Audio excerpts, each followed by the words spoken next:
Uy, grabe! What the heck? Itong pinadala ni itel Philippines. P70. Okay, by far, this is the biggest, the craziest unboxing that I ever had to make. So, hindi ko na patagalin. Grabe itong P70 power. Grabe effort ni itel dito, ah. E for effort. Mahirap din buksan. Yun. Nabuksan din. Grabe, laki ng box. Kaya muna. Dami pala laman sa loob, guys. O, tinan nyo. Oh. This is, by the way, a promotional box. So what I have here is the unit itself, si P70 Power. Pag binuksan mo, nandiyan ang kanyang unit, plus yung kanyang special na charging case. Okay to, ah. Meron din siyang Buds Neo, and meron din siyang Smartwatch Fit 20. So tara, unbox natin to.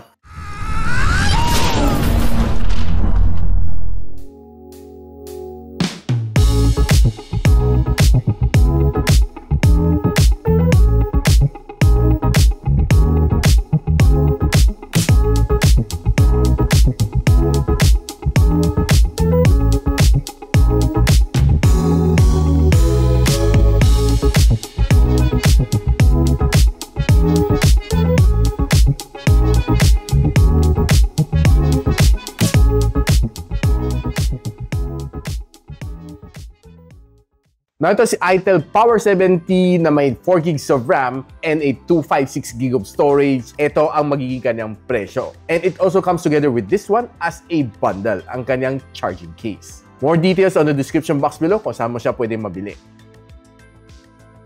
Now, one of the good things dito sa itel phone na ito, it looks sleek. Nice ang kanyang design and may kunting pagka-mecha design. One thing na mapapansin mo yung tatlong camera ring na dito looks very much like the Samsung Galaxy S25 Plus, which I can't deny. Flat na flat ang likod niya and matte finish, so walang fingerprints. And matte finish din ang gilid niya, so definitely panalo para sa akin. Probably one thing na hindi ko masyado trip is medyo makapal ang kanyang bezels, and of course expected makapal din ang kanyang baba. Overall, ang kanyang design is not quite bad for me at its price point. Now, itong phone na ito is being powered by the MediaTek Helio G50 Ultimate. May Ultimate pa no? And, well, honestly, on a day-to-day user, yung mga normal users, good enough na si G50 Ultimate. Multitasking, making phone calls, browsing on social media, wala kang maging problema dito naman sa phone na ito. And ito ang score nakuha ko dito sa Antutu benchmark, 153,000 points. Ito ang nakuha ko nung breakdown ko siya. Ito ang nakuha kong benchmark scores kanyang CPU benchmarking sa Geekbench. Ito naman sa kanyang GPU benchmark. Pretty solid naman kanyang thermals and ito to 89% ng kanyang best performance. Now, one thing na gusto ko dito sa kanya is malaki ang kanyang battery. 6,000 mAh the battery, which supports up to 18 watts na charging capability. Now, another good thing is that it comes together with a charging case. And what's nice dito sa kanya is that pag sinalpak mo, it lasts you longer throughout the day. Imagine nyo guys though, it can last you for about 3 days or more on normal usage. Now, for every single purchase na itong phone na ito, it comes together with a free na charging case. Ito natin, this is another additional 4,000 mAh, which looks like this. Slim siya, hindi siya ganun ka-laki. I was expecting na meron siyang malaking power bank na nakasalpak sa likod, mukhang siyang malaki, mukhang Hawk. Pero hindi, honestly, hindi siya mabigat, no? Looking at the size, ganito lang siya kanipis, and this is how it looks like this. So, andito yung kanyang Type-C port, and nandito ang kanyang battery indicator dito sa likod. What you do is, ipapasok mo siya. Unahin mo muna yung yung C-port. Pag mag-attach na siya, that's the time ipe-press down mo tong case na ito. Now, it gives you an additional 4,000 mAh of battery, making a total of 10,000 mAh. Now, tinan nyo guys, 6,000 meron mo dito, plus a 4,000, that's equal 10,000 mAh.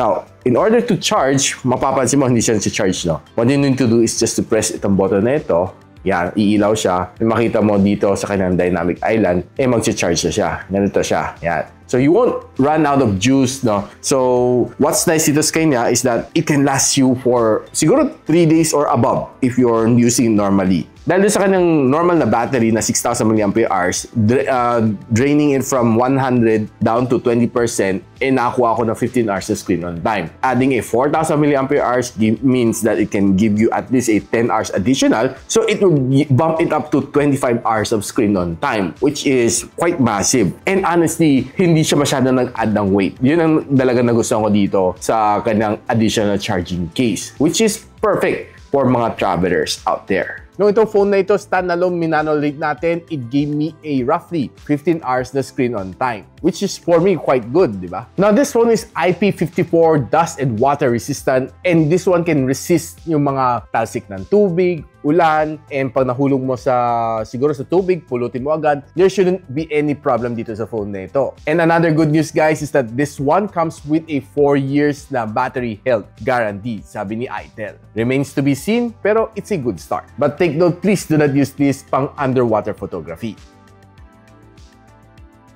Napag-usapan natin ang display ng phone na ito. This one is a 6.67-inch na IPS LCD. Kaya na mag-support up to 720p and meron siyang 120Hz screen refresh rate to my surprise. And it comes together with a 700 nits of maximum brightness. One of the things na napansin ko dito is kahit nasa outdoor ako, okay, nababasa ko pa rin siya kasi meron siyang enhancement under sunlight na display. All you need to do is just turn this one on high brightness mode para wala kang maging problema under the direct sunlight. Ayos, di ba? So if you're browsing on socials naman on this phone, expect naman okay naman ang maging experience mo dito. Wala kang maging problema. Meron naman siya high refresh rate. So I did try to browse on Facebook, TikTok, and all the other social media apps dito. So scroll naman ako. Okay naman ang response naman sa akin. Walang naging problema. And if you're watching naman video dito, don't expect yung mga 1080p na display or mga 2K na display. This one can display up to 720p. Pero honestly, it's already good enough for its price point. Quite decent para sa akin. So naglaro naman ng dalawang games dito. Sinubukan lang natin kung tatakbo nga ba siya. And I did play Honor of Kings and Call of Duty Mobile. Now, pagdating sa Honor of Kings, lowest graphical settings ang sinet natin. And honestly, quite smooth naman ang gameplay dito sa kanya. There's just very minor frame drops along the way. And nakapagtapos ako ng 3 game dito nang walang problema. The touch response is okay. Wala kang maging problema naman dito if you're going to ask me. And the sound is just okay.